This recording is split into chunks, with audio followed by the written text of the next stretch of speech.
A'udzu billahi minasyaitonir rajim. Ya ayyuhalladzina amanu kutiba alaikumus shiyamu kama kutiba alal ladzina min qablikum la'allakum tattaqun. Hai orang-orang beriman, telah dibuatkan program buat kalian.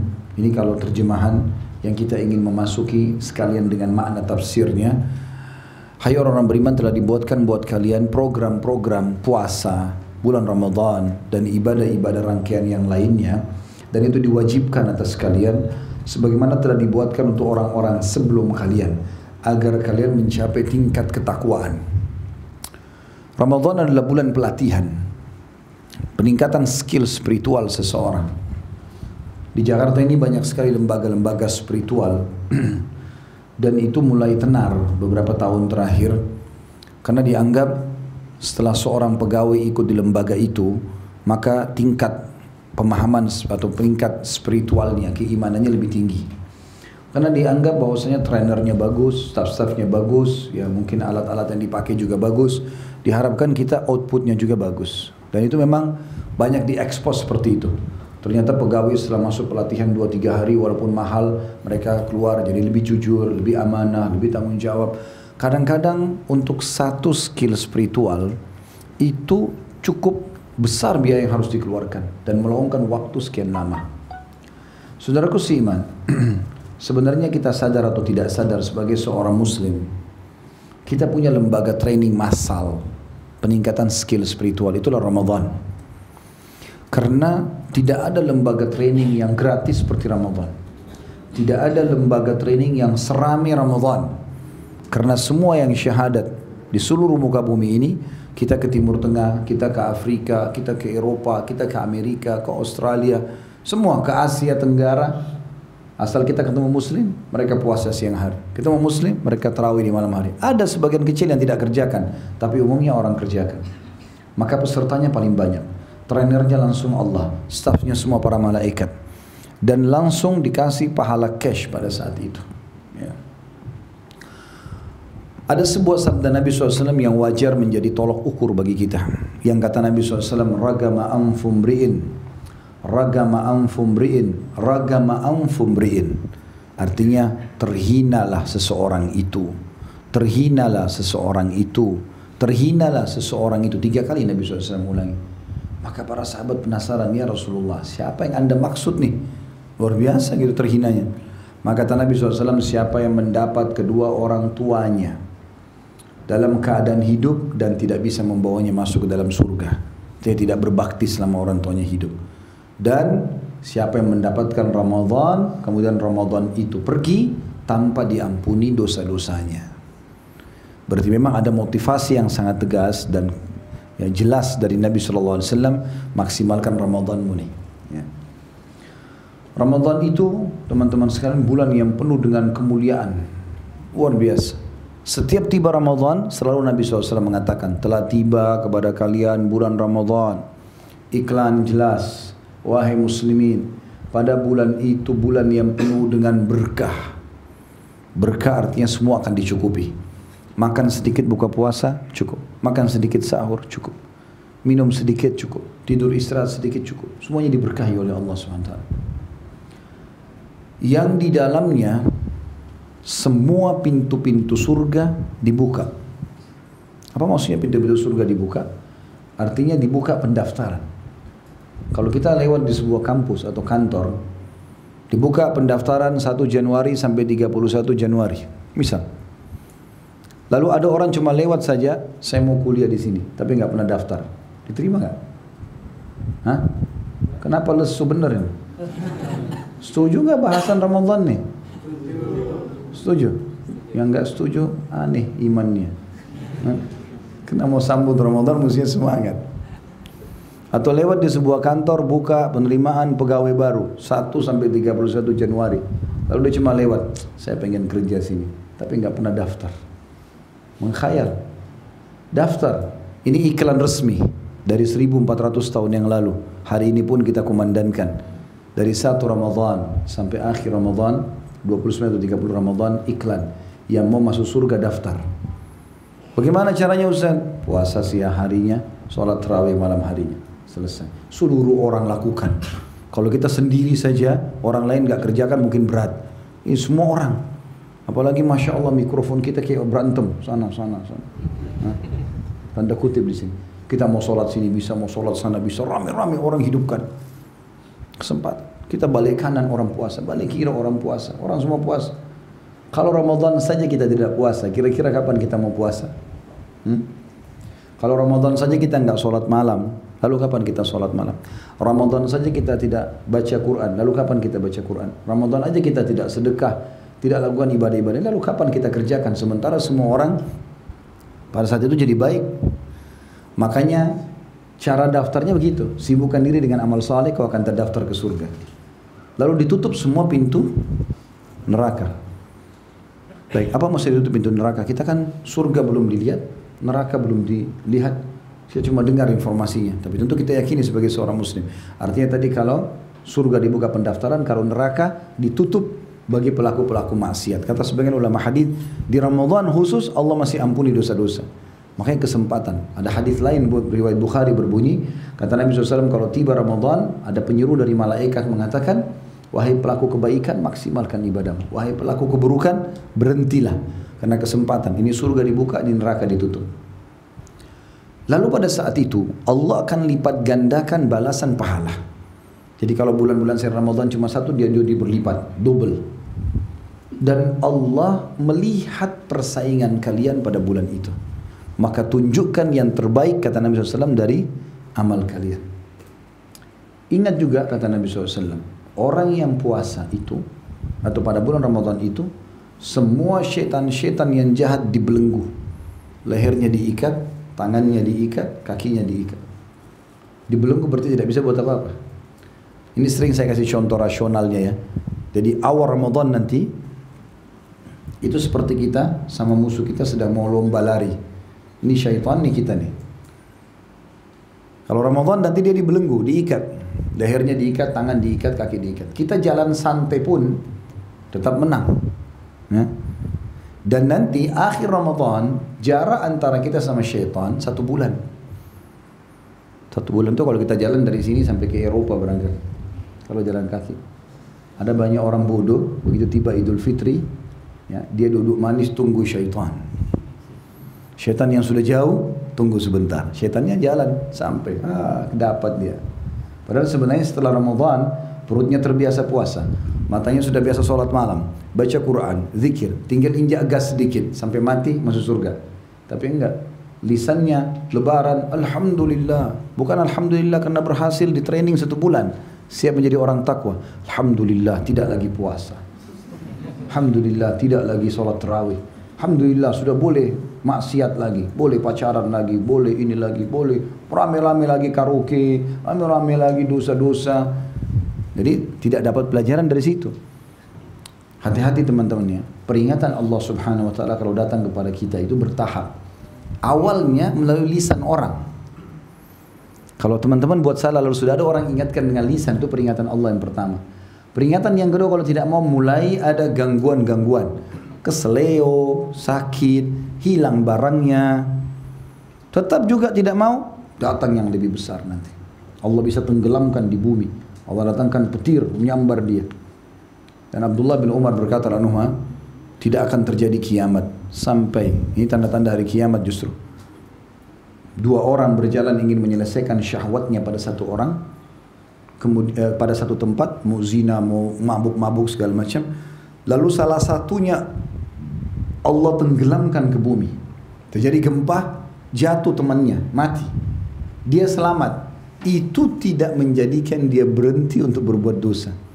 Dia cuma bilang, oh saya selamat. Riwayat lain apa? Dia melampiaskan syahwatnya pada temannya, baru kepada orang lain. Jadi dia masih ambil handphonenya, ambil jamnya, padahal temannya ini mati depan matanya. Seperti orang tabrakan, temannya mati, dia masih selamat. Keluar dari rumah sakit, maksiat lagi. Dia nggak ambil pelajaran dari situ. Ini kebodohan. Ada orang mau buat dosa kelihatan sama orang. Oh, itu sudah peringatan dari Allah. Nggak mau, nanti kepergok. Nanti dia tidak mau, peringatan akan makin besar. Maka bulan Ramadan bulan yang sangat baik, memupuk keimanan. Kalau kita biasakan tumpukan iman kita, ditumpukkan terus dari ibadah ke ibadah, dari ibadah ke ibadah, ini tebal sekali. Sampai nanti godaan syaitan itu jadi kecil, seperti cuma nyamuk yang ada suaranya dekat kuping kita kayak ada nilainya. Tapi kalau iman kita tipis, maka itu akan bermasalah buat kita, karena dia akan jadi seperti suara yang besar yang mengganggu kita, nggak bisa tidur dan segala macam. Nah, Ramadan ini bulan pembukaan iman, karena dengan bertambahnya amal saleh, maka otomatis imannya akan bertambah, karena iman dalam kaidah ahli sunnah wal jamaah bertambah dengan ketaatan, berkurang dengan kemaksiatan. Ya. Maka betul-betul kesempatan meningkatkan skill itu. Ada sebuah kisah sedikit berhubungan dengan masalah keimanan. Saya ingin berbagi dalam masalah ini. Ada seorang sahabat namanya Abdullah bin Hudzafa al-Aslami radhiyallahu anhu. Pernah dengar belum nama ini? Hah? Pengakuan yang jujur. Yang lain berarti yang diam sudah pernah dengar ya. Kalau kita voting lebih banyak yang sudah dengar, nggak usah cerita. Sudah dengar belum nama ini? Belum. Oh, berarti sudah sepakat. Bagus, berarti gampang orang Indonesia sepakat sebenarnya. Orang ini subhanallah jarang kenang namanya, tapi dia dinukil punya kisah unik berhubungan dengan masalah keimanan. Dan kita tidak bisa sampai pada tingkat level iman ini kecuali kita tumpuk-tumpukin ibadah itu. Dari sholat terus, kenapa kita satu hari harus sholat 5 waktu? Kenapa nggak 5 waktu seumur hidup? Tiap hari. Kenapa setiap makan kita baca bismillah? Kenapa habis makan baca alhamdulillah? Kenapa setiap mau makan? Bahkan Abdullah bin Umar itu satu gelas air bisa 10 kali bismillah, 10 kali alhamdulillah. Gitu. Kenapa harus berulang-ulang? Kenapa kalau mau tidur, setiap mau tidur baca doa, bangun tidur baca doa? Karena kita butuh cas. Terus harus dicas. Handphone kita aja habis lowbat. Dicas lagi baru bisa gitu. Nah itu cas semuanya. Gitu. Karena tumpuknya keimanan ini, amal soleh sehingga imannya sangat tebal. Dan sampai pada titik teman-teman saya sampai sekarang kalau saya merenungi kisah ini, kayaknya sangat mustahil kalau saya pribadi bisa lakukan itu. Jadi ceritanya dia diutus oleh Nabi SAW dengan 30 orang prajurit. Jadi 31 sama beliau. Pergi ke satu misi brigade untuk menyerang satu tempat Romawi. Qadarullah ketangkap pasukan muslim ini, kalah. Ketangkap, diikat semua. Maka Raja Romawi, Kaisar Romawi bilang, saya dengar umat Islam ini punya keyakinan dan keimanan yang mengalahkan kuatnya gunung. Jadi walaupun mereka miskin, nggak bisa dibeli dengan uang imannya. Apa saja nggak bisa. Pokoknya mereka siap mati untuk itu. Saya ingin mengetes, mau tahu betul nggak itu. Maka Abdullah bin Hudzafa al-Aslami ini adalah pimpinan tadi pasukan itu ya. Dipanggil oleh Kaisar. Lalu Kaisar ini orang Abdullah ini orang Badui dari padang pasir, orang miskin, bukan orang kaya. Kalau orang kaya mungkin masih ada alasan dia tidak tergoda, mungkin kalau kekayaannya masih lebih banyak. Ini orang miskin. Maka dia dipanggil lalu Kaisar berkata begini, wahai Abdullah, kau tahu wilayah kekuasaanku? Waktu itu Romawi menguasai setengah dunia, setengahnya Persia. Romawi itu berkuasa mulai dari Asia Utara yang paling ujung, Turki ya. Turki, seluruh Eropa, seluruh Afrika. Jadi seperti L dunia itu dikuasai. Sisanya itu selain Jazirah Arab, Afghanistan, Rusia ke bawah ini Rusia. Bagi dua dulu. Ini namanya kerajaan Persia, ini namanya kerajaan Romawi. Yang Allah ceritakan dalam surah Ar-Rum, mereka berperang, negara adik kuasa.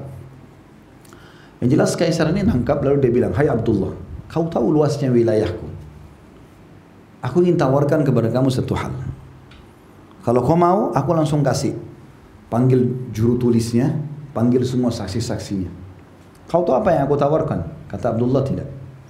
Dia bilang, saya mau tawarkan kepada kamu setengah kerajaanku. Ini setengah ini Romawi, langsung kau ambil. Datangkan saksi-saksi kau jadi raja. Syaratnya kau murtad, masuk agama Kristen. Itu saja. Kalau kau masuk ke agamaku, setengah kerajaan punya kau. Ini orang miskin dari padang pasir, masuk Islam baru sekian tahun ini. Bukan kayak antum lahir dalam Islam. Maka jawaban dia apa? Jangankan kau tawarkan setengah kerajaanmu, hai Kaisar. Kumpulkan seluruh raja dunia ini, semuanya kasih ke saya kerajaannya, saya sendiri jadi raja, semua jadi bawahan saya nggak akan tinggalkan agama ini. Ini tidak bisa keluar mulut jawaban ini kecuali dari orang yang luar biasa imannya, gitu kan? Tidak cukup di situ. Kaisar bilang sebentar, ada penawaran lain. Rupanya Kaisar Romawi itu punya seorang anak gadis terkenal sangat cantik, tinggi putih kayak kita sekarang orang bule. Karena orang bule, orang Romawi. Itu semua panglima perang, raja-raja dunia waktu itu suka mau menikah sama anak ini. Dikeluarkan anak perempuan itu, duduk di sebelahnya kaisar. Kata kaisar, plus setengah kerajaan anakku ini. Nikahi dia. Yang dikejar oleh orang di dunia dua ini, laki-laki. Jabatan dan harta serta wanita. Anak laki-laki itu kalau mau cepat selesai kuliah bilang saja, nak kalau selesai kuliah ayah nikahkan kau, langsung semangat. Ini setengah harta, ini wanita dan tercantik lagi. Jadi kerajaan terbesar di dunia dapat wanita tercantik. Kata dia, kalau seandainya kaisar, kau datangkan bukan cuma anak perempuan, seluruh anak-anakmu, keluargamu, wanita pun kau tawarkan semua tidak akan menggoyah imanku. Kaisar bingung, ini gimana caranya goyahkan imannya? Kerajaan nggak mau, ini nggak mau. Kata kaisar, masukkan dia dalam penjara. Jangan kasih makan, jangan kasih minum. Nggak boleh makan, nggak boleh minum. Kita teman-teman sudah tahu kalau nggak makan seminggu pun mungkin lemas tapi masih oke. Yang penting jangan nggak minum. Kalau haus ini berat, gitu kan? Makanya Allah mengatakan dalam Al-Quran, waja'alna minal ma'i kulli syai' hayy. Kami jadikan dari air semua hal itu bisa hidup, kan gitu. Maka kata dia kaisar, masukkan penjara, jangan kasih makan, jangan kasih minum.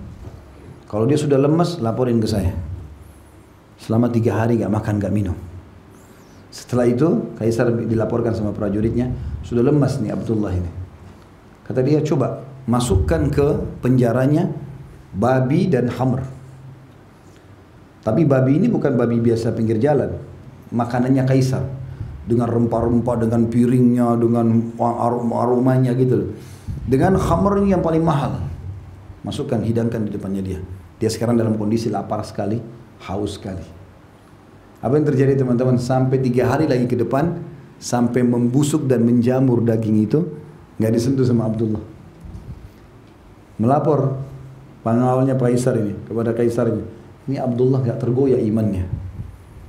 Panggil kalau gitu, keluarkan dari penjara, diseret, sudah lemas sekali. Begitu tiba di depan kaisar, kata kaisar, kenapa kau tidak makan? Bukankah kau lapar? Dia bilang, demi Allah hai kaisar, saya tahu di saat keadaan saya sekarang ini, itu babimu dan khamarmu sudah halal buat saya. Karena dalam keadaan darurat. Tapi saya tidak akan membiarkan kau menghina agamaku. Sekali haram, haram. Lebih jauh dari itu kaisar buat. Kaisar bilang, kalau begitu, saya akan menghukum kau, membunuh kau. Tapi bukan mati biasa, mati yang luar biasa. Kau tahu bagaimana? Abdullah diam saja. Didatangkan periuk besar, isinya minyak panas. Minyak panas, mendidih. Lalu kata kaisar, saya akan cemplungkan kau ke sini. Kau mau tahu bagaimana panasnya api ini? Minyak ini dipanasin sama dia. Memang itu untuk penyiksaan orang. Didatangkan prajuritnya Abdullah satu persatu. Itu begitu dilempar sama baju-baju perangnya, dilempar tiba-tiba dalam hitungan detik jadi tulang-tulang saja. Karena panasnya minyak itu. Abdullah lihat nih. 1 dilempar, 2 dilempar, sampai 30 habis semua. Lalu kemudian kata kaisar, masuk gilirannya dia. Abdullah diseret, terus Abdullah nangis nih. Abdullah nangis nih. Netes dari mata. Kata prajuritnya, dia udah nangis nih. Kata kaisar, coba tanya, kenapa dia nangis? Mungkin dia sudah mau pindah agama sekarang, takut mau tidak makan berapa hari, mau dipasak. Lalu kata dia, kaisar tanya kau, apa kau mau pindah agama? Dia bilang, tidak demi Allah. Saya menangis ini gara-gara saya menyesal cuma punya 1 nyawa. Harusnya saya punya 1000 nyawa, semuanya kau cemplungin ke minyak itu. Karena saya rindu ini mati syahid. Sampai dicemplungin mati syahid radhiyallahu anhu. Bisa seperti itu? Hah? Bagaimana bisa? Puasa Ramadan aja loyo. Itu tidak bisa muncul perasaan itu kecuali kita tumpukin amal ibadah itu. Makanya komitmen untuk istiqomah dalam ibadah itu penting. Istiqomah itu tanpa kita sadari sebenarnya kita terluputkan dari dosa. Orang kalau sibuk dengan amal soleh, antum nggak usah keluarkan energi khusus untuk tinggalin dosa, nggak usah. Karena kesibukan dengan amal soleh itu, azan ke masjid, pulang lagi sholat ba'diyah, baca Quran, zikir, majelis ilmu, cari rezeki halal. Dosa nggak ada waktunya. Sendiri kita tinggalkan. Jadi tidak usah antum luangkan khusus. Apalagi ada bahasa-bahasa kebodohan ini. Syaitannya kuat nih. Syaitan kuat apa? Memangnya nampak depan antum? Main cekik-cekik? Kan tidak. Qaruz zina, gitu misalnya. Enggak. A'udzubillahi minasyaitonirrajim, dibakar sama Allah. Selesai. Jadi jangan pakai bahasa itu. Nah, Ramadan ini kesempatan. Syaitan ini dibelenggu. Kesempatan kita beramal saleh. Tingkatkan keimanan. Pahalanya besar. Ya, ketebalan iman akan terasa dan manfaatnya akan sangat besar ke depannya. Derajat tinggi di surga dan seterusnya. Lalu kata Nabi SAW melanjutkan hadis, dan di bulan Ramadan ada malam lebih baik daripada 1000 bulan. Siapa yang terharamkan dari kebaikannya, maka dia terharamkan dari semua kebaikan. Artinya malam Lailatul Qadar ini malam yang mulia. Walaupun di 10 terakhir Ramadan, tapi teman-teman kata ulama, orang kalau tidak menggencet dirinya terbiasa ibadah di awal Ramadan, akhir Ramadan jadi malas. Karena orang itu di akhir-akhir, di garis finish, walaupun capek, dia siap untuk mengejar garis finish yang sudah berusaha dari awal. Kalau dari awal dia malas, ketinggalan jauh, tambah malas nanti terakhirnya. Paham nggak? Kalau dari awal kita belajar terus kejar ingin dapat nilai yang tinggi, nanti pada saat ujian walaupun ada sedikit malas tapi kita terdongkrak karena sudah ada pemicu dari awal. Tapi awal malas belajar, tiba-tiba malam ujian saya mau dapat nilai penuh, mulai hafal, padahal tidak pernah tahu sebelumnya, nggak bisa. Jelas nggak? Jadi orang yang dapat Lailatul Qadar itu memang yang semangat sampai begadang malam itu justru orang yang dari awal dia terus pupuk dirinya. Ya. Lailatul Qadar lebih baik daripada 1000 bulan, yang berarti sama dengan 83 tahun plus 4 bulan. Plus 4 bulan. Berarti kalau kita baca subhanallah saja pas Lailatul Qadar sama dengan mengucapkan subhanallah 1000 bulan atau 83 tahun plus 4 bulan. Bayangkan kalau kita bilang subhanallah, subhanallah, subhanallah, tidak pernah berhenti, tidak pernah tidur, nggak pernah makan, nggak pernah minum, 83 tahun, bisa nggak? Susah. Satu malam itu dapat. Kita sayangkan teman-teman sekalian di Indonesia masih belum difahami makna ini. Sehingga mereka di awal Ramadan ramai di masjid, akhir Ramadan ramai di mall. Nah, cari baju lebaran. Baju lebaran sekarang ini, sebentar pulang malam cari baju lebaran, ya. Nggak antri, nggak macet, harganya murah, modelnya banyak. 10 terakhir Ramadan, malaikat lagi turun ke langit bumi, dilipat gandakan pahala. Karena Lailatul Qadar itu semua kita pasti dapat. Nggak ada yang nggak dapat itu. Semua lewati, tapi siapa yang beribadah pada saat itu? Kan pasti dilewati kan selama hidup, nggak mungkin nggak dilewatin, kecuali sudah mati. Berarti tetap orang lewatin, tapi siapa yang dapat taufiknya beramal? Kata ulama, yang memang yang niat mau mendapatkannya dari awal. Dari awal sibuk ibadah, nah Lailatul Qadar Allah bangunkan itu. Imam Nawawi rahimahullah mengatakan, aku pernah mengisi Ramadanku dengan ibadah. Pas di malam Lailatul Qadar itu dia bilang aku tertidur, capek tiba-tiba tertidur. Sudah lama nunggu Lailatul Qadar dari awal Ramadan nih. Di pelapah di bangunan rumahku di atapnya, zaman dulu orang tidak pakai kayak kita beton, pakai pelapa-pelapa kurma. Di celah-celah daun-daun kurma itu, ya pelapahnya itu ada celah. Maka pas bulan di atas dan wajahku terkena cahaya bulan itu. Aku pun terkaget dengan cahaya itu yang menyentuh mataku, lalu aku terbangun. Kemudian aku sadar kalau ini malam ganjil, maka aku pun bangun beribadah kepada Allah Subhanahu wa taala. Allah hanya kasih kepada orang yang mau mengejarnya. Makanya orang kalau masuk medan perang, yang mati syahid itu hanya yang paling ikhlas. Di perang Uhud, 314 mujahid pergi ke sana dengan Nabi SAW, yang mati syahid berapa? 60. Di Badar 60. Di Uhud yang 70. Jadi 60 orang. Kenapa enggak semuanya mati syahid? Kuasa Allah SWT. Kata ulama, Allah memilih siapa yang mati syahid. Bahkan ada sahabat baru syahadat mati syahid. Di perang Uhud 700 perang, pasukan perang 70 yang mati syahid. Semua peperangan-peperangan Nabi SAW, bahkan pembebasan kota Mekah, satu pun sahabat nggak ada yang mati. Gitu kan? Di perang Hunain ada korban beberapa orang. Tapi kebanyakan yang mati syahid lebih sedikit. Kenapa? Karena Allah memilih siapa yang paling ikhlas, yang paling mau itu. Kalau cuman ya kalau dapat, kalau enggak ya enggak dapat lah, gitu kan? Kalau kita dapat teman-teman sekalian, Ramadan itu 1 kali Lailatul Qadar dan kita sempat sholat tarawih 2 rakaat aja. Berarti sama dengan 2 rakaat itu dikerjakan selama 1000 bulan non-stop. Terus salam, sholat, 1000 bulan.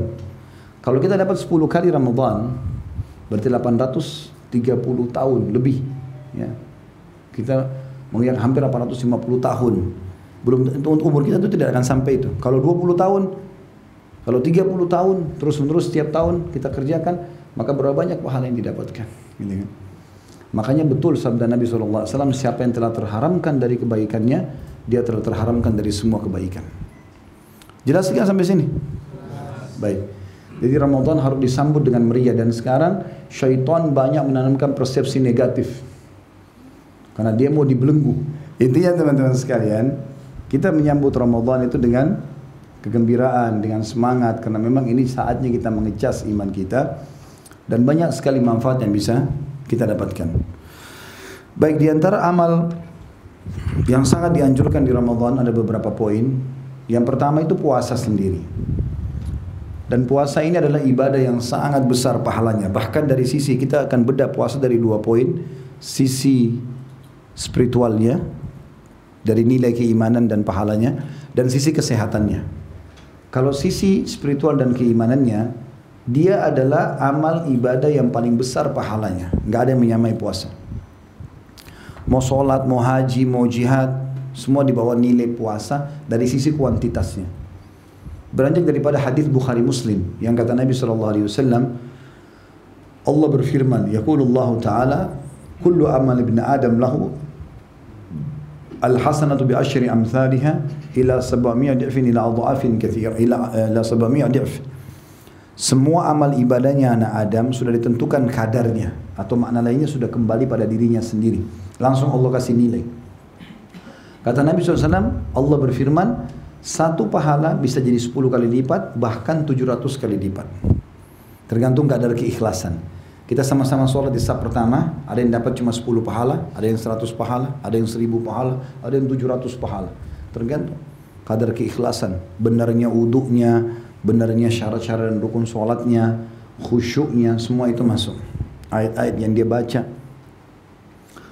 Kemudian, kecuali puasa.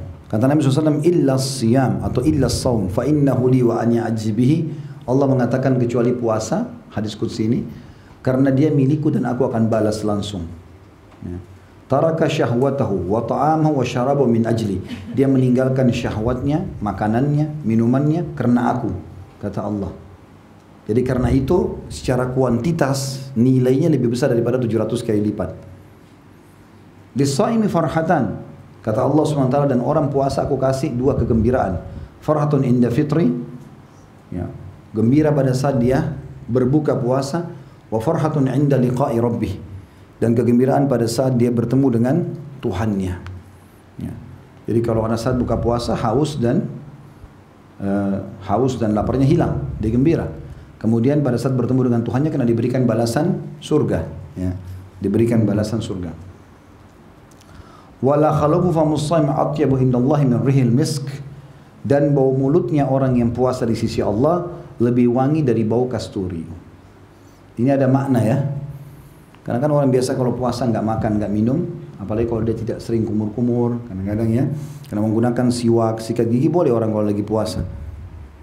Jadi kalau orang tidak lakukan, biasanya mulutnya ada bau, ya. Maka bau ini di sisi Allah dinilai lebih wangi dari bau kasturi. Ini di sisi Allah, bukan di sisi manusia. Jadi antum jangan sengaja panggil teman, nih mulut saya lebih wangi dari kasturi, tiup, pingsanlah orang itu. Ya. Maka ini keutamaan puasa. Dalam hadis riwayat Bukhari Muslim, kata Nabi SAW, man sama yawman fi sabilillah zahzahallahu wajhi anin nari sab'ina kharifa. Siapa yang buat puasa karena Allah sehari saja, karena Allah, maka Allah akan selamatkan wajahnya dari api neraka, jaraknya 70 tahun. Ya. Juga kata Nabi SAW, as-sawmu junnah kajunnati ahadikum minal qital. Puasa itu jadi perisai dari api neraka sebagaimana perisai seseorang dari kalian pada saat di kancah peperangan. Ya. Fa idza kana yawmu sawmi ahadikum, kalau kalian sedang berpuasa, fala yarfuth, supaya bisa jadi perisai dari api neraka, jangan pernah rafath. Rafath itu mengucapin kalimat syahwat kepada bukan pasangan halal, ya. sayang, rindu, cinta, apalah bahasa-bahasa ini yang untuk suami istri jangan dipakai untuk yang lain. Wala yafsuk, jangan dia berbuat kejahatan. Wala yajhal, jangan buat-buat kebodohan, buang-buang waktu. Ya. Maka ini semua dia. Fa in sabbahu ahad, kalau ada yang mengajak dia bertengkar, falyakul inni mru'un sha'im, katakan aku seseorang yang sedang ikut program puasa, nggak mau bertengkar. Gitu. Jadi ini perintah puasa. Bersabar, jalani insyaallah, dan nikmati. Nikmati itu hausnya, nikmati laparnya, sebagai sebuah pengorbanan buat Allah. Toh juga begitu azan maghrib, bebas kita makan dan minum. Ya.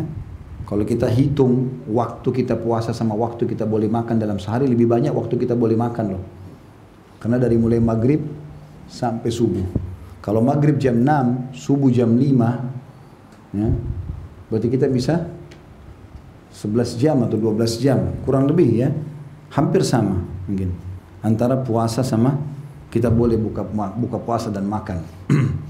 Maka bukan berarti kita disuruh puasa terus. Makanya Abu Darda berkata radhiyallahu anhu, kalau bukan karena menikmati hausnya, menahan dahaga ini di puasa, dan bangunnya sholat malam dan berduduk sama orang-orang saleh, aku tidak ingin hidup sesaat pun di muka bumi ini. Maka nikmati puasa itu, indah, nyaman. Sisi spiritualnya ya, sisi kesehatannya, kalau badan kita ini mesin, rusak ini mesin. Karena makan pedas, makan manis, makan dingin, masuk panas. Kalau mesin rusak nggak ini? Rusak. Mobil saja harus servis kan? Kalau nggak servis bisa mogok tengah jalan. Antum pakai 11 bulan makan nasi goreng, makan pisang, makan ini, minum panas, minum dingin. Maka 11 bulan dipakai. Tahu nggak teman-teman, secara medis kita juga biar tidur malam, pencernaan kita masih mengelola sisa makanan yang kita makan. Makanya medis melarang banyak makan kalau malam hari kan gitu.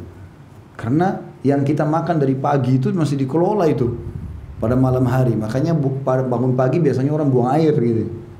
Nah, seperti itu. Nah, puasa datang untuk mengistirahatkan, servis. 11 bulan kau pakai badanmu nih, 11 bulan seperti kalau mobil kau pakai, sekarang masukin bengkel. Servis, jangan makan, jangan minum. Makanya kita kalau sudah seminggu puasa, 2 minggu puasa, perut kita sudah terbiasa itu. Kadang-kadang buka puasa dengan berapa butir kurma, minum 1 gelas sirup, sholat maghrib, udah biasa. Kadang-kadang mau makan males ya. Ada orang makan nanti habis tarawih. Makanya teman-teman ambil pelajaran dari sisi kesehatan. Ramadan itu ada ilmunya di situ, ada hubungannya dengan masalah kesehatan. Ada satu orang kaya di Saudi. Dia ini 10 tahun tidak puasa Ramadan, 10 tahun. Orang kaya. Bagaimana caranya supaya orang tidak soroti dia? Karena dia orang kaya di Saudi. Dia setiap kali mau tiba Ramadan kayak kita begini akhir Syaban, dia ajak istri sama anak-anaknya berangkat ke Eropa liburan supaya ada udzur musafir. Dia pulang setelah Idul Fitri. Jadi nggak ada puasa. Orang juga tidak banyak tanya dia, mungkin orang pikir dia puasa di sana padahal sebenarnya tidak. Dan dia pergi ke negara Eropa karena negara kafir, mungkin sedikit orang Islam gitu. Setelah 10 tahun Allah uji dia dengan penyakit. Ini kisah nyata. Allah uji dia dengan penyakit, kena sakit di perutnya, setiap datang kejang-kejang kesakitan. Dia nggak bisa obati. Dia pakailah harta dia yang ada, datangi semua dokter spesialis penyakit dalam, seluruh dunia didatangi sama dia. Karena orang kaya, berobat sana, berobat sini, dokter-dokternya tidak ada yang temui penyakitnya. Subhanallah, sampai hampir setahun dia berobat. Di tahun ke-11 ya, 10 tahun dia tidak puasa Ramadan.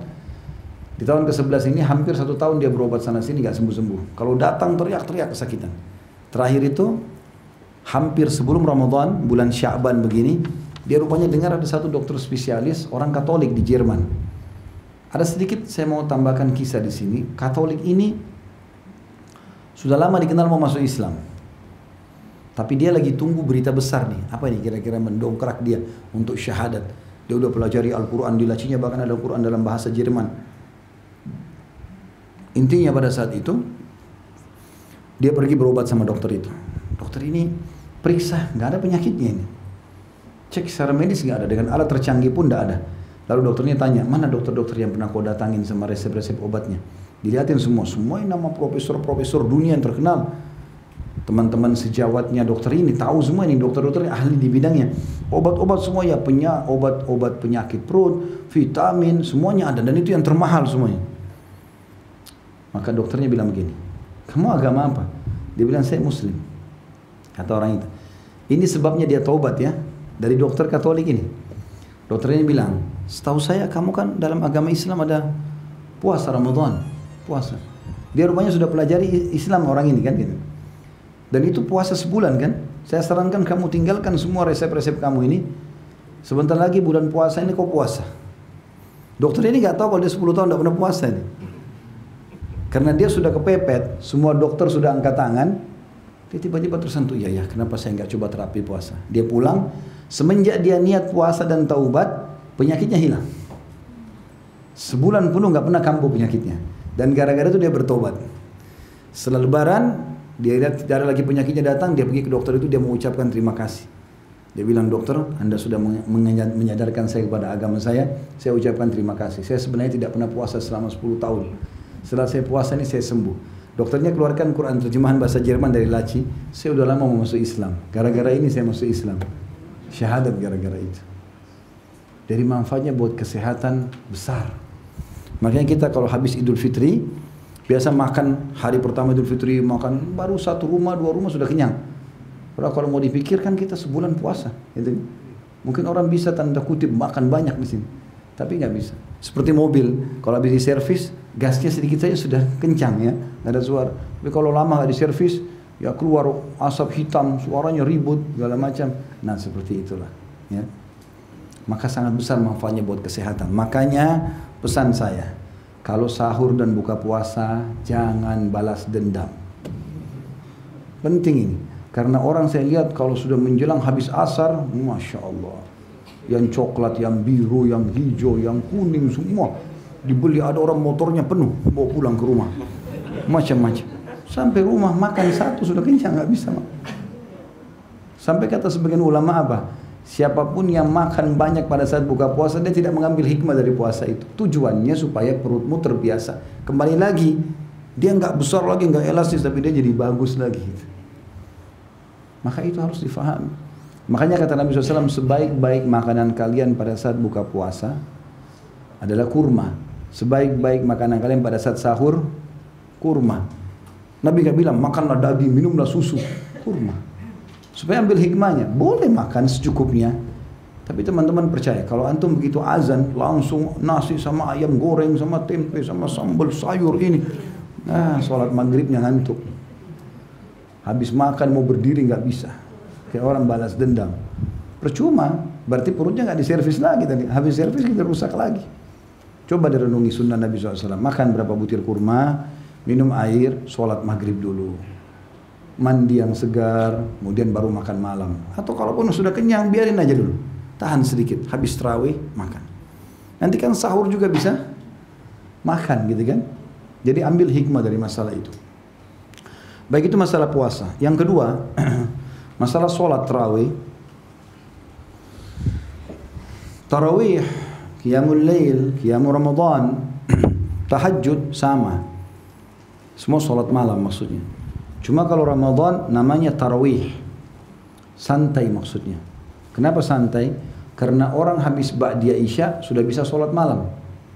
Kan di hari biasa kita harus, bukan harus sih, dianjurkan tidur dulu baru nanti sholat di akhir malam, gitu ya.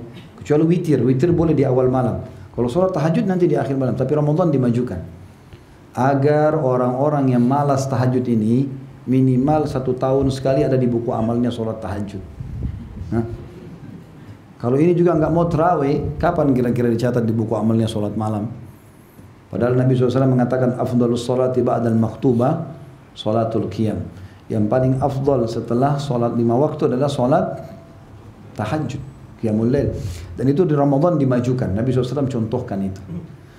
Nabi SAW dipesankan juga tentang masalah sholat ini. Man qama ramadhana imanan wa ihtisaba ghufira lahu ma taqaddama min dhanbi. Siapa yang mendirikan malam Ramadan dengan keimanan dan mengharapkan pahalanya, dibersihkan dosa-dosanya yang telah lalu. Hidupkan malam itu. Dan teman-teman usahakan sholat berjamaah di masjid. Dan usahakan setelah imam selesai baru antum keluar. Makanya yang mau sholat 8 rakaat atau 11 rakaat ikut di masjid yang 11 rakaat. Yang mau 23 ikut 23. Dua-duanya sunnah Nabi sallallahu alaihi wasallam, gitu kan. Maka cari imam. Kenapa? Kita pilih imam seperti ini bukan memilah-milah ya. Karena memang Nabi SAW mengatakan siapa yang sholat bersama imamnya sampai imam bubar, maka dicatatkan baginya pahala sholat semalam suntuk. Jadi seperti salam, sholat lagi, salam, sholat lagi, dari maghrib sampai subuh. Susah itu. Tapi kita bisa dapat hanya dengan sholat tarawih bersama imam, gitu kan. Tapi tentu kita juga cari tempat teman-teman sholat yang nyaman, bacaannya benar, gitu kan. Jangan cari masjid yang Allah Akbar, Allah Akbar, Allah Akbar. Nah, kita tidak tahu baca apa ini. Belum baca subhanallah sudah sami Allah liman hamidah. Belum rabbana alhamdulillah sudah sujud lagi. Apa ini? Salah satu kewajiban sholat itu tumaknina, tenang. Harus, kata Nabi SAW kepada sahabat yang begini sholatnya, Allah Akbar, Allah Akbar. Diistilahkan dalam hadis-hadis sahih itu musi'us sholah, orang yang buruk sholatnya. Nabi lagi mau isi pengajian, dia datang, dia sholat buru-buru. Ruku sujudnya seperti ayam patok jagung. Allah, Allah, Allah. Digambarkan dengan Ibnu Abbas seperti burung gagak patok makanannya. Maka selesai sholat Nabi SAW bilang, kembali kau, sholat lagi. Karena kau belum sholat itu. Nabi pikir tadi mungkin kena buru-buru mau hadir di majlis. Dia sholat lagi, sama lagi sholatnya. Belum sujud sebentar, udah berdiri lagi. Selesai Nabi bilang, ulangi sholatmu. Kau belum sholat. Dia ulangi lagi sampai 3 kali. Ternyata masih sama. Oh berarti orang ini memang begini sholatnya. Bukan karena ada hajat yang lain. Maka Nabi bilang yang keempat kali ulangi sholat. Dia bilang, ya Rasulullah, saya tidak tahu sholat yang lain. Ajarkan saya. Mulai Nabi SAW bilang, kalau kau mau sholat, tenangkan sendi-sendimu semuanya. Baru kau takbir. Allahu Akbar. Kembalikan semua sendi-sendi pada tempatnya. Tangan sudah tenang semua. Baru kau baca yang dimudahkan dari Al-Quran. Kemudian rukuklah. Biarkan sendi-sendi tenang dulu semua. Baru kau baca memuji Allah, karena subhana rabbiyal azim 1, subhana rabbiyal azim 2. Itu yang paling pendek ya. Subhana rabbiyal azim. Ada banyak bacaan-bacaan, ada 6 macam bacaan dalam rukuk. Baru kau bangun. Kalau kau bangun i'tidal, tenangkan sendi-sendimu semua. Baru baca Sami Allahu liman hamidah, Rabbana walakal hamd, mil'us samawati wa mil'ul ardi wa mil'u ma syi'ta min syai'in ba'd. Ada banyak lanjutan doanya sebenarnya. Yang jelas kita misalnya baca itu baru sujud. Kata Nabi SAW, tenangkan seluruh sendiri baru baca doa sujud. Begitu terus sampai salam. Maka tumaknina ini kewajiban sholat. Bisa ditolak sholatnya karena terbukti Nabi suruh ulangi orang itu. Kalau sholatnya sudah diijabah, walaupun pahalanya sedikit, tidak perlu disuruh ulang kan gitu. Tapi ini disuruh ulang karena memang tidak diijabah sama Allah SWT. Maka tenang, ikut sholat berjamaah. Ya. Biasakan itu. Kecuali darurat sekali, boleh antum kerjakan di rumah. Yang ketiga adalah membaca Al-Quran, dan ini sangat dianjurkan juga. Jadikan Ramadan sebagai bulan Al-Quran, baca, belajar, ya, untuk membaca Al-Quran, karena dia banyak sekali keutamaannya. Dan juga Nabi SAW mengatakan, as-siyamu wal Qur'anu yashfa'ani lil abdi yawmal qiyamah. Puasa dan Al-Quran dua-duanya akan menolong hamba atau pelakunya yang melakukannya pada hari kiamat. Yaqulus saum, puasa akan berkata, Rabbi mana'tuhu ta'ama wasyaraba bin nahar. Wahai Tuhanku, aku telah melarang dia, menahan dia untuk makan dan minum di siang hari. Fasyaffi'hu, ya, maka berikanlah dia. Fasyaffi'ni, ya, lahu atau bihi, ya. Maka berikanlah dia syafaat dari perantaraku. Wa yaqulul Quran juga mengatakan mana'tuhu nauma bil laili fasyaffi'hu atau fasyaffi'na bihi. Ya. Maka Quran pun mengatakan aku telah menahan dia tidur malam hari karena baca aku, maka tolonglah dia, berikan syafaat kepadanya. Para ulama melakukan baca Quran di bulan Ramadan ini dengan sangat serius. Dan Al-Quran pernah saya sebutkan, saya ulangi lagi, memiliki empat hak membacanya. Faham nggak faham artinya, baca. Dan ini berurut dari Al-Fatihah surah nomor 1, Al-Baqarah nomor 2, Al-Imran nomor 3, An-Nisa nomor 4, Al-Ma'idah nomor 5, terus sampai 114 An-Nas. Ngerti tidak ngerti baca saja. Baca saja, ya. Dan belajar huruf hijaiyahnya. Jadikan Ramadan momentum untuk bisa faham masalah itu. Dan ini kata Nabi SAW, siapa yang baca Al-Quran dan dia mahir, dia bersama dengan para malaikat. Dan siapa yang membaca Al-Quran dan dia terbata-bata, maka dia akan mendapatkan double pahala. Kalau dikasih 10 pahala satu huruf, dia akan dapat 20 gitu. Maka ini keutamaan tersendiri ya. Kemudian yang kedua, mentadabburi. Tadabbur itu berarti mengambil makna-maknanya, tafsirnya, terjemahannya. Kalau ini tidak harus berurut seperti awal, nggak harus dari Al-Fatihah, Al-Baqarah, Al-Imran, An-Nisa, tidak harus. Tapi antum buka daftar isi Al-Quran, dari 114 surah, mana nih yang paling saya suka nih, pengen baca duluan. Misal ibu-ibu mau yang perempuan, ada surah Maryam, ada surah An-Nisa. Bapak mau nama-nama laki-laki dan nama para nabi, ada surah Muhammad, surah Hud, surah Yunus, ya, surah Ibrahim, surah Yusuf, ya. Ada nama-nama hewan, kenapa Allah sebutkan? Ada Al-Ankabut, laba-laba, ada An-Naml, semut, ada An-Nahl, lebah, ada Al-Fil, gajah, ada Al-Baqarah, sapi betina. Apa ini maksudnya? Baca. Dan ini caranya sederhana, 10 ayat per hari. 10 ayat per hari. Kalau masih merasa berat pun, bagi setiap habis sholat wajib 2 ayat saja. Subuh 2 ayat, duhur 2 ayat, asar 2 ayat, maghrib 2 ayat, isya 2 ayat. 10 ayat per hari. Kenapa 10 ayat Ustaz? Ada dalilnya. Hadits yang pertama adalah, atau riwayat pertama, perkataan para sahabat yang mengatakan kami tidak pernah bertemu ya satu sama yang lain, kemudian kami berpisah kecuali kami sudah mempelajari 10 ayat Al-Quran. Jadi teman-teman lagi di kantor, sebelum bubar kantor, duduk yuk sebentar, kita baca, satu orang baca Al-Quran dengan terjemahan yang lain, dengar aja, tidak apa-apa. Tadabbur namanya, gitu kan? Maka itu bagus ya, dilakukan. Ini tadabbur ya. Sehingga kita bisa renungi maknanya dan segala macam, ini sangat baik. Ini hak yang kedua, mentadabburi ayat Al-Quran ya. 2 ayat saja, insya Allah sudah faham. Dalil yang kedua, selain sahabat tadi mengerjakan 10 ayat, juga ada hadis Nabi SAW, siapa yang membaca di malam hari atau sehari, dalam sehari semalam itu 10 ayat Al-Quran, dia akan diberikan 1 kintor. Dan 1 kintor itu kata Nabi SAW lebih baik daripada dunia dan seluruh isinya. 10 ayat itu lebih baik daripada dunia dan seluruh isinya. Kalau antum baca 20 ayat, 30, ini kita bicara jumlah minimal ya, 10 ayat minimal. Dan sudah pernah saya sampaikan kan, download aplikasi Nakhtim itu. Kalau saya pribadi saya sarankan itu. Tulis Nakhtim ya, dalam bahasa Indonesia pun bisa. Nanti modelnya itu bahasa Arab, nun, kha, ta, mim, lingkaran warna hijau. Itu bukan aplikasi saya ya, tapi saya temukan ada anak saya pernah kirim subhanallah kepada saya dari teman-temannya. Anak saya masih SD. Saya dapat subhanallah, saya bagus, saya coba cek, bagus itu. Ternyata programnya memang sesuai judulnya. Nakhtim artinya kita mengkhatam. Di app ada, di App Store ada, di Play Store ada semua, gratis. Nah itu bagusnya kita waktu awal kita pilih mulai dari surah mana, misalnya Al-Fatihah, mulai dari surah pertama, ayat pertama. Kita bisa pilih qoreknya siapa, qoreknya dia misalnya siapa, ya. Kemudian kita pilih, kemudian ada di bawah sekali dalam bahasa apa, terjemahan bahasa Indonesia misalnya, di bawah mulai. Nanti kalau kita tutup handphone, buka keluar nanti ayat pertama Al-Fatihah. Kita tutup lagi, buka lagi nanti, kalau mau buka WA segala macam, baca lanjutannya ada. Terus begitu sampai selesai. Khatam Al-Quran. Jadi 30 juz itu tidak mengambil waktu khusus. Setiap lagi nunggu di lampu merah daripada lihat helmnya orang warna apa, ya lebih baik lihat handphone. Baca, gitu kan. Maka itu penting, antri di lift segala macam, buka handphone. Karena begitu kita buka handphone pasti dia keluar lanjutannya. Gitu kan. Kita mau mundur ke ayat sebelumnya, ada tanda panah mundur, ada tanda panah maju kalau mau lanjutin. Kita mau share ke orang, oh ayat ini bagus nih, masalah Ramadan misalnya, ada gambarnya situ untuk share, tinggal klik share langsung. Ke semua medsos bisa di share, ke Facebook, ke Instagram, ke mana-mana segala macam, di WA, bagus. Mau dengerin bacaannya, ini saya ragu bacaan saya nih.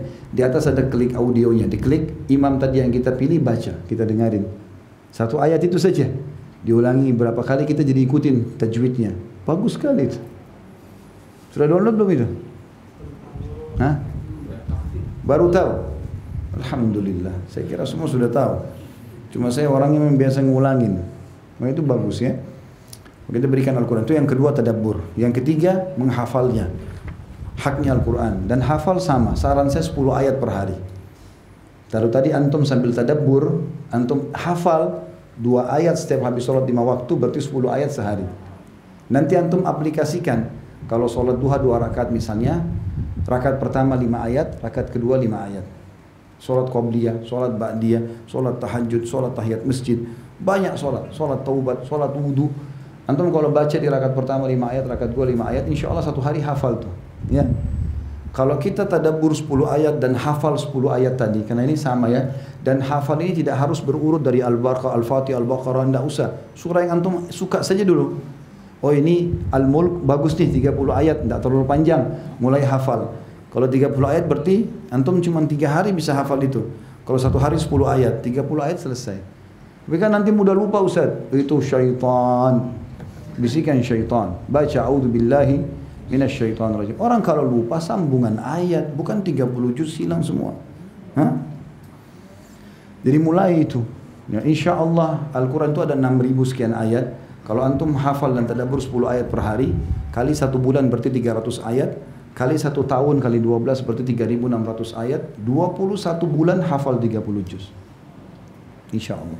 Yang keempat, mengamalkan isinya. Itu hak Al-Quran. Dan Ramadan adalah bulan Al-Quran. Allah mengatakan dalam Al-Quran, A'udzubillahi minasyaitonir rajim, syahrul Ramadan alladzi unzila fihi Al-Quran. Bulan Ramadan yang kami turunkan Al-Quran di dalamnya. Kata para ulama adalah bulan saatnya membaca Al-Quran. Imam Syafi'i rahimahullah mengkhatam di setiap Ramadan, di Ramadan di setiap hari 2 kali. Jadi 1 bulan 60 kali mengkhatam. Utsman bin Affan mengkhatam 30 juz di rakaat terakhir witir. Yang biasa antum baca qul huwallahu ahad. Ya.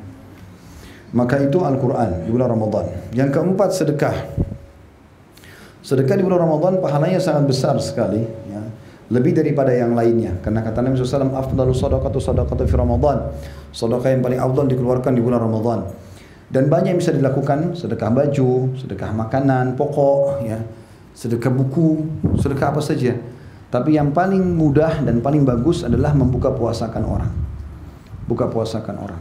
Saya lihat hampir setiap tahun saya di Jakarta ini, kadang-kadang kalau ada taklim sampai menjelang asar begini, biasanya pulang, kadang-kadang macet, menjelang maghrib sampai pasti macet banyak orang. Karena masih banyak orang kerja kan. Banyak orang susah buka puasanya. Ada yang menjual, kadang-kadang ada yang tidak menjual. Kesempatan antum itu. Taruh di motor beberapa gelas air mineral, harganya cuma 500 rupiah, 1000 rupiah satu. Taruh 10, kalau bisa beli 1 dus isi 48, harga 30 ribu. Taruh. Begitu azan, menjelang azan buka motornya bagi-bagiin ke orang di pinggir jalan. Beli kurma 1 dus. Ya. 1 dus itu ada yang 10 kilo. Ada yang dari 200-300 ribu sampai 600 ribu. Kurma-kurmanya. Kalau mau lebih sedikit pahala lagi, kantongin 2 butir, 3 butir kurma di plastik kecil, bawa taruh di kendaraan. Menjelang azan bagi-bagiin orang. Itu pahalanya besar. Jadi kalau kita beli 1 dus air mineral, isinya 48, 30 ribu rupiah modalnya. Itu paling mahal. Ada 1 dus cuma 20 ribu. Ya. Isi 48, anggap 50. Kalau kita kasih ke masjid dekat rumah, bagiin orang di jalan, habisin 50, berarti hari itu kita punya 51 pahala puasa. 50 orang yang kita buka puasa kan 1 kitanya. Itu 51 buka puasa. Kalau dari 50 orang itu, 1 saja ahli ibadah, kerjanya ngaji segala, kita panen semua pahalanya dengan sedekah segelas air. Karena pernah waktu Nabi SAW mengatakan, siapa yang buka puasain orang, dia akan dapat pahala seperti orang yang dibuka puasakan tanpa dikurangi sedikit pun dari pahala orang yang puasa itu. Kalau misalnya dia dapat 100 karena baca Quran segala macam, kita karena kasih dia minuman, kita dapat 100 pahala itu. Seperti itulah. Maka ini kesempatan emas. Yang paling afdal kurma dan air putih. Kalau bisa yang lain bagus. Makanya Nabi SAW pernah ditanya oleh sahabat, ya Rasulullah, tidak semua orang bisa buka puasain orang. Karena sahabat ini tangkapnya makanan lengkap ya. Kita nasi campur misalnya gitu kan, lengkap. Kata Nabi SAW, Allah akan memberikan pahala ini kepada semua orang yang membuka puasakan orang walaupun hanya susu yang dicampur air. Kan biasa susu itu kalau dicampur air rasanya jadi berubah, cuma warna saja kan. Tapi kalau dia miskin, dia nggak punya kecuali itu, tetap dapat pahala. Atau sebutir kurma atau seteguk air. Dan siapa yang memberikan minum kepada orang puasa, berbuka puasa, seteguk saja maka dia akan diberikan oleh Allah seteguk juga dari telagaku, haudku di hari kiamat. Dan siapa yang minum seteguk dari haudku tidak akan haus selamanya sampai dia masuk ke dalam surga. Jadi itu kesempatan, buka puasain orang, ya. Blok tuh masjid-masjid dekat rumah, gitu kan. Buka puasakan orang, itu bagus sekali. Selanjutnya yang keberapa? Yang kelima i'tikaf, mengikat diri di masjid. I'tikaf ini teman-teman di 10 terakhir Ramadan dianjurkan sekali untuk mengikat diri di masjid, terutama kaum laki-laki. Bagi perempuan hukumnya sunnah dan ada syarat. Itu laki-laki juga sunnah ya, tapi sunnah muakkadah bagi laki-laki. Perempuan itu sunnah secara umum. Tapi ada syarat, kalau dia belum menikah izin sama walinya dan bukan di luar kota, ya, ada walinya ayahnya. Kalau dia sudah menikah sama suaminya, yang jelas para ummahatil mu'minin radhiyallahu anhunna, istri-istri Nabi tidak i'tikaf kecuali setelah Nabi SAW meninggal. Setelah Nabi meninggal mereka ada i'tikaf. Itu pun dalam kondisi masjidnya aman, ada hijabnya, karena perempuan tidur bisa tersingkap segala macam, maka harusnya ditutup ya. Yang paling afdal adalah masuk di puasa 19, berarti malam 20. Udah mulai masuk masjid, keluar nanti Idul Fitri. Setelah sholat Idul Fitri baru keluar. Kalau tidak bisa, maka pilih malam-malam ganjil saja. Malam 21, 23, 25, 27, 29. Saya kerja, Ustaz masih kerja di Jakarta. Baik, cari salah satu dari malam-malam ganjil itu, yang pas libur, pas kena Sabtu Ahad. Ada istri, ada anak, bawa ke masjid besar di mana dari mulai habis maghrib, habis buka puasa, atau buka puasa di jalan, udah siap-siap sebelumnya, sholat maghrib, isya, tarawih, ada kalau qiyamul lail sampai subuh. Habis selesai subuh mau keluar dari masjid silakan. Yang penting sudah habiskan malamnya di masjid, i'tikaf di situ. Nah, maka itu sangat bagus, itu sangat baik i'tikaf ini. Dan tentu ada syarat-syarat i'tikaf segala macam ya, dianjurkan untuk tidak keluar ya. Kemudian tidak boleh kalau laki-laki dia punya istri dia pulang, kemudian dia jima berhubungan biologis, karena itu membatalkan i'tikaf. Tapi kalau istrinya datang mengunjungi dia seperti kasus Sofia radhiyallahu anha, istri Nabi SAW, Ummahatil Mu'minin, Ummul Mu'minin, pernah ziarah kepada Nabi SAW lagi i'tikaf, Nabi antar pulang, itu boleh. Keluar termasuk darurat lah, gitu kan. Tapi dia harus segera kembali lagi. Kemudian tidak melakukan hal sia-sia, misalnya tidur aja.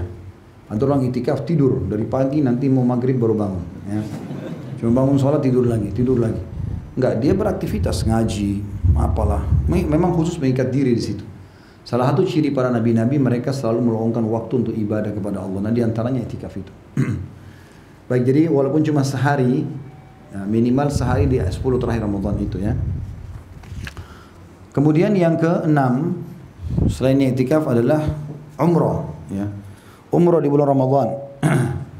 Karena Nabi SAW mengatakan umrah di Ramadan ta'dil hujjatan ma'i, umrah di bulan Ramadan sama dengan haji bersamaku. Ya. Sama dengan haji bersamaku. Jadi kalau teman-teman hanya bisa umrah sekali seumur hidup, jadikan di Ramadan. Kalau sekali dalam setahun, jadikan di Ramadan. Kalau juga bisa beberapa kali dalam setahun, maka salah satunya Ramadan. Karena pahalanya sama dengan haji bersama Nabi SAW. Saya belum punya kemampuan Ustaz. Niat, innamal a'malu binniyat. Kata para salafus saleh, aku berharap punya niat di setiap amal saleh, walaupun aku belum sempat melakukannya. Karena dengan niat, masuk dalam hadis Bukhari, man hamma bi hasanatin wa lam ya'malha kutiba lahu hasanatun kamilah. Siapa yang niat mengerjakan satu kebaikan dan dia belum melakukannya, maka dicatatkan baginya satu pahala lengkap. Fa in amilaha, kalau dia kerjakan apa yang dia niatkan, misalnya mau tidur lalu niat salat malam, kebablasan tidur, dapat pahala satu salat malam lengkap. Allahu a'lam kadarnya seperti apa. Tapi kalau dia kerjakan, dia bangun, dia sholat, kutiba lahu asyru adha'afi ila sab'ami alifin ila adha'afin katsira. Dicatatkan baginya 10 kali lipat dari pahala ibadah itu sampai 700 kali lipat dan kelipatan-kelipatan yang banyak. Jadi diniatkan. Yang belum menikah niat menikah. Nah, niat menikah. Yang belum haji niat haji, niat umrah. Niatkan semuanya. Yang belum pernah jihad niat jihad. Sampai kata Nabi SAW, siapa yang mati belum pernah sama sekali terlintas dalam niatnya pun jihad, maka mati dalam keadaan jahiliyah. Suruh niat. Tidak ada ruginya niat itu. Diniatkan insya Allah. Jadi kalau jemaah haji nanti habis Ramadan, lulang lalang naik bus, jangan cuma jemaah haji ya dari daerah ini selesai. Enggak. Niatkan dalam hati, ya Allah, andai saja kau berikan aku kemampuan, aku ingin haji seperti mereka. Tapi tulus, ikhlas. Memang kita nggak punya kemampuan, ya. Kalau kita punya kemampuan, tentu harus dia lakukan. Kemudian yang ke-7, ya, melakukan semua jenis ibadah, terutama yang difokus adalah masalah doa. Doa juga khusus ya, karena kata Nabi SAW, orang yang puasa tidak akan ditolak doanya. riwayat lain. Jadi selama dia dari sahur sampai buka puasa mustajab doa. Tapi ada hadis lain yang berbunyi dan setiap orang puasa memiliki satu waktu pada saat buka puasa diijabah doanya. Maka berdoa aja terus setiap ada kesempatan, ya. Berdoa terutama minta dihilangkan masalah-masalah yang sedang dihadapi, gitu kan. Selalu berdoa kepada Allah SWT. Itu sangat bagus, sangat bagus. Maka kita berdoa terus rutinkan ya, karena ini doa mustajab. Kalau ada yang mengatakan kan badan saya sehat Ustaz, saya sudah punya pekerjaan, ada istri, ada suami, ada anak, alhamdulillah cukup. Mungkin saya masih butuh doa nggak? Butuh. Karena dalam doa itu yang paling afdal adalah meminta agar Allah menambah nikmat atau mempertahankan nikmat daripada nanti sudah ada masalah baru minta jalan keluar. Jadi misalnya kita lagi sehat nih, yang paling afdal yang Allah cintai adalah kita mengatakan ya Allah pertahankan kesehatan saya. Itu lebih Allah cintai daripada kita sudah sakit minta disembuhkan. Ngerti nggak? Berarti pada saat kita sehat tetap berdoa supaya Allah pertahankan nikmat itu. Makanya kita kalau mau mulai makan, mau tidur, mau aktivitas baca bismillah. Kalau selesai, kenapa kita alhamdulillah? Supaya nikmat itu bertambah dan bertahan, kan gitu. Itu maksudnya. Maka ada juga kalau saya tanya teman-teman, mau nggak pada saat kita lagi genting, lagi susah, kita berdoa langsung Allah ijabah? Mau nggak? Syaratnya itu adalah sering berdoa pada saat lagi lapang. Kata Nabi SAW, kenali Tuhanmu pada saat kau lagi lapang, dia akan kenali kau pada saat kau lagi susah. Jadi kalau pada saat kita lagi sehat berdoa, lagi kaya justru berdoa, ada keturunan berdoa, ada pasangan baik tetap berdoa. Terus saja kita berdoa supaya Allah Subhanahu Wa Taala kabulkan. Dan Ramadan sebulan penuh diijabah doa. Bayangkan nih teman-teman kalau di kantor kita dibuka dari tanggal 1 sampai 31 Januari siapapun pegawai minta diterima permintaannya. Itu mustahil terjadi lagi kan. Tapi ini Allah SWT Sang Pencipta menawarkan itu. Semua Ramadan diijabah doa. Maka kita kesempatan sampaikan hajat-hajat kita, jangan disia-siakan ini. Apalagi kalau berpertemukan antara puasa dengan antara azan dan iqamah. Sepertiga malam, hujan lagi turun, waktu-waktu mustajab. Minta didoakan sama orang tua gitu kan. Atau anak soleh doakan orang tuanya, atau minta saudara muslim yang lain doakan, itu semua utamanya sangat besar ya. Kemudian yang terakhir, jauhi semua kemaksiatan, semua jenis dosa, kebodohan, tidak boleh dilakukan, semua jenis dosa. Karena kata Nabi SAW diantaranya, man lam yada' qawla zuri wal amala bihi falaysa lillahi hajan fi an yada' ta'amahu wa syarabah. Siapa yang tidak meninggalkan perkataan dusta dan terus melakukannya, maka tidak ada hajat bagi Allah memenuhi lapar dan hausnya. Sebenarnya di sini contohnya dusta, tapi semua kemaksiatan sama. Jadi harus dipuasakan juga penglihatan, pendengaran, ya, lisan, ini harus dikontrol semua. Puasa itu melatih kita untuk meningkatkan tadi, ya, spiritual kita, keimanan kita. Maka semua dikontrol. Makanya tadi kalau diajak berantem pun, saya sedang puasa, nggak mau ikut-ikutan, gitu. Maka seperti itulah. Maka ini berarti ada juga poin yang penting kita meninggalkan semua, termasuk hal yang sia-sia ya, buang-buang waktu yang tidak ada gunanya. Ada orang subhanallah begitu masuk Ramadan sibuk sudah tumpulin film mana yang dia mau nonton, dari film ini ke film ini 2 jam nonton maksiat, perempuan terbuka auratnya, inilah itulah. Untuk apa ini buat maksiat? Kesempatan Ramadan lagi dibuka pintu surga, bertobatlah kepada Allah SWT. Ingat ya, kenikmatan iman seperti Abdullah bin Hudzaifah tadi tidak bisa dirasakan kalau kita tidak tumpukan ibadah. Nah, Ramadan itu penumpukan. Terus saja tumpukin nanti sampai tebal dan susah sekali. Kalau iman itu tebal, seperti ibaratnya gini rasionalnya kalau iman itu. Dan syaitan saya gambarkan begini juga. Kalau iman itu seperti pagar, ya. Syaitan itu seperti ular. Kita di dalam pagar itu. Kalau kita cuma punya pagar dari plastik, ularnya patok-patok sobek ya, dia bisa masuk kan, dan berbahaya buat kita. Kalau lebih kuat sedikit pakai kayu juga masih bisa rapuh, ya, masih bisa dipatok-patok sama dia. Dan pindahnya transisi dari plastik ke kayu itu karena ibadahnya tadi. Dia pindah lebih tinggi lagi, lebih tumpukan ibadah. Ini nanti jadi besi baja. Kalau baja, setannya giginya patah. Mau godain kita nggak bisa. Sampai pada tingkat nanti setan mau bisikin, ya. Kita dengar bisikan setan, tidak usah sholat. Apa ini? Kayak lepas, maka dia nggak bisa lagi. Bahkan sebagian ulama mengatakan hadis tentang Umar bin Khattab, kalau syaitan lihat dia lari ke lembah lain, karena Umar begitu. Dari bangun tidur sampai tidur ibadah aja terus. Sampai Umar bin Khattab itu taruh di sebelah ranjangnya ember air. Dia tidur sampai tangannya begini. Kesentuh air bangun, sudah sholat malam sampai pagi. Allahu a'lam berapa menit saja dia tidur. Udah begitu sibuk dengan ibadah. Sampai waktu meninggal Umar bin Khattab, lalu ada satu sahabat nikahi istrinya Umar, padahal sudah tua sekali. Tahu ditanya, kenapa kau nikahi istrinya Umar? Sudah tua, masih banyak wanita yang lain gitu. Dia bilang, karena saya ingin tahu rahasia ibadahnya Umar. Karena ibadah terus. Jadi yang kita butuhkan adalah ketebalan iman itu. Kalau sudah tebal itu luar biasa, cobaan seberat apapun bisa kita lalui. Tapi kalau antum ibadah, dosa juga. Ibadah, dosa. Jadi tidak pernah tebal imannya. Jadi kayak dikikis sama itu. Sama dosa itu dikikis ya. Karena ini bisa saling menghabis. Pahala bisa membersihkan dosa. Dosa juga bisa menghabiskan pahala. Ya. Seperti sabda Nabi SAW, hati-hati kalian dengan dengki. Karena dia bisa membakar pahala seperti api membakar kayu bakar. Jadi ada dosa yang bisa membakar pahala gitu kan. Itu juga dengan pahala, kalau sering dibuat dia bisa membersihkan dosa.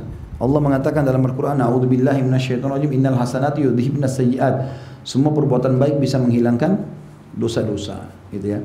Allahu a'lam. Subhanakallahumma bihamdika, asyhadu an la ilaha illa anta astaghfiruka wa atubu ilaik. Wassalamualaikum warahmatullahi wabarakatuh.